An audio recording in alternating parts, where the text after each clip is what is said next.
ரொம்ப டென்ஷனாக போகிறாங்க. அங்கே வந்து நிவின் பார்த்துட்டு, "காவேரி நீ பயப்படாத காவேரி, அதெல்லாம் ஒன்றும் ஆகாது.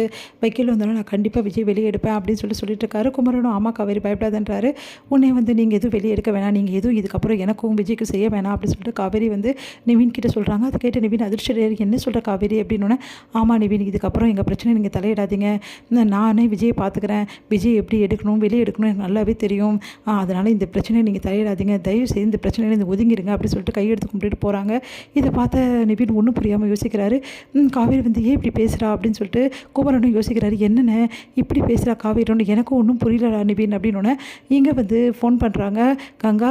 நடந்த விஷயத்தை எல்லாத்தையுமே வந்து கங்கா வந்து குமரன் கிட்ட சொல்கிறாங்க. அதை கேட்ட குமரன் அதிர்ச்சி அடையாடி, "நீ என்ன சொல்கிற? யமுனாவை இப்படிலாம் பண்ணா? யமுனா எதுக்காக இப்படிலாம் பண்ணோம்?" அப்படின்னோடனே, அதுதாங்க எனக்கும் புரியல. யமுனாவுக்கு காவேரி மேலே பயங்கர கோபம் இருக்குது. நிவினும் காவேரி ஒன்றா சுற்றுறாங்கன்னு சொல்லிட்டு தப்பாக நினைக்கிறாங்க. இந்த விஷயம் எனக்கு முன்னாடியே தெரியும்" அப்படின்னோடனே அதிர்ச்சி அடைகிறாங்க. "நீ என்ன சொல்கிற?" அப்படின்னோடனே, "ஆமாம், முன்னாடியே வந்து இந்த விஷயத்தில் வந்து நான் காவேரி யமுனா கிட்ட சொல்லியிருக்கேன். இந்த மாதிரி வந்து யோசிக்காத யமுனான்னு நானும் நிறைய அட்வைஸ் பண்ணியிருக்கேங்க. அப்போ கூட அவள் திருந்தலைங்க. இந்த மாதிரி பண்ணியிருக்கா பாருங்க" அப்படின்னோடனே, "சரி நீ கவலைப்படாத, காவேரி கிட்டே நான் பேசுகிறேன். எப்படியாவது விஜயை வெளியே எடுக்கணுங்க அப்படின்னோடனே, நான் பார்த்துக்கிறேன் கங்கா, நீ அமைதியாக இரு, டென்ஷன் ஆகாது" அப்படின்றாங்க. காவேரி எங்கே இருக்கா? இங்கே தான் வந்தா, இப்போ தான் வந்தா, ரொம்ப கோவமாக இருக்கா. நிவின் கிட்டே எனக்கு உதவி பண்ண வேணாம்னு சொல்லிட்டா அப்படின்னோடனே, இவ்வளோ வந்து அவள் மனசை காயப்படுத்துகிறாளுங்க இவ அப்படி சொல்லிட்டு மனசு கஷ்டப்படுறாங்கங்க. "சரி கங்கா, நீ கவலைப்படாமல் இரு, நான் பார்த்துக்கிறேன்னு" சொல்லிட்டு குமரன் சொல்கிறாரு. குமரன் கிட்ட வந்து, "அண்ணே உண்மையை சொல்லுண்ணே, இதுக்கெல்லாம் காரணம் யமுனாவா?" அப்படின்னோடனே அதிர்ஷ்டியா, "அது வந்துடா, உண்மையை சொல்ல பெரிய பேர். ஆமாடா, யமுனா தான் வந்து போலீஸ்கிட்ட போட்டு கொடுத்து விஜயை மாட்டி விட்டுருக்காடா" அப்படின்னோடனே நிவினுக்கு செம கோவம் வருது.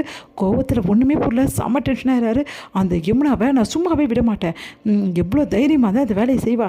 சே, அவ்வளோ ஒரு பொண்ணா" அப்படின்னு சொல்லிட்டு டென்ஷனாக வராரு. "நான் விட மாட்டேனே" அப்படின்னு. "ஏய் இருடா, நான் சொல்கிறத கேள்றானே அண்ணே, என்னை தடுக்காதண்ணே. இன்றைக்கி யமுனாவுக்கு ஒரு முடிவு கட்டுறேண்ணே. அவள் எவ்வளோ தைரியமாக தான் இந்த மாதிரி வேலையை செய்வா. டேய் சொன்னால் கேள்றா. இப்போ இருக்க பிரச்சனை இன்னும் பிரச்சனை வேணாடா. யமுனா கிட்டே பேசிக்கலாம்டா. இப்போ யமுனா கிட்டே பேசுறது முக்கியம் இல்லைடா. முதல்ல விஜய் வெளியே எடுக்க தானே முக்கியம். நீ வந்து விஜய்க்கு உதவி செய்யணும்னு நினைக்கிறியா இல்லையா? ஆமாண்ணே, அப்போது விஜய் வெளியே எடுக்கிற வேலையை பார்க்கலாம்டா. சொன்னால் புரிஞ்சுக்கடா" அப்படின்றாரு. அப்போ கூட நிவினால் சமாதானமே ஆக முடியல.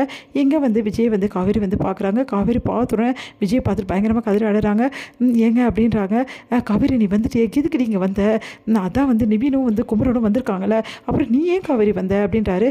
உடனே வந்து, "என்னம்மா, இந்த மாதிரி பேசிட்டுலாம் இருக்கக்கூடாது புரியுதா?" அப்படின்னு. "அது ஏங்க பேசக்கூடாது? அவர் என் வீட்டுக்காருங்க, என்னங்க நீங்கள் பேசக்கூடாதுன்றீங்க?" அப்படின்னோடனே, "இங்கே பாருமா, அவர் இப்படி நாங்கள் அரெஸ்ட் பண்ணி வச்சுக்கிறோம், எங்களை கிட்டே பர்மிஷன் வாங்காமல் நீ பேச முடியாதுன்னொன்னே, அதெல்லாம் யாரோட பர்மிஷனும் எனக்கு தேவையில்லைங்க" அப்படின்றாங்க. அதுக்கே, "என்னம்மா ரொம்ப ஓவராக தான் பேசுகிற, பின்ன என்னங்க, என்ன நினச்சிட்டு இருக்கீங்க? எதுக்காக வந்து விஜய் கூட்டின்னு வந்து இங்கே வச்சுருக்கீங்க? விஜய் எந்த தப்புமே செய்யலை.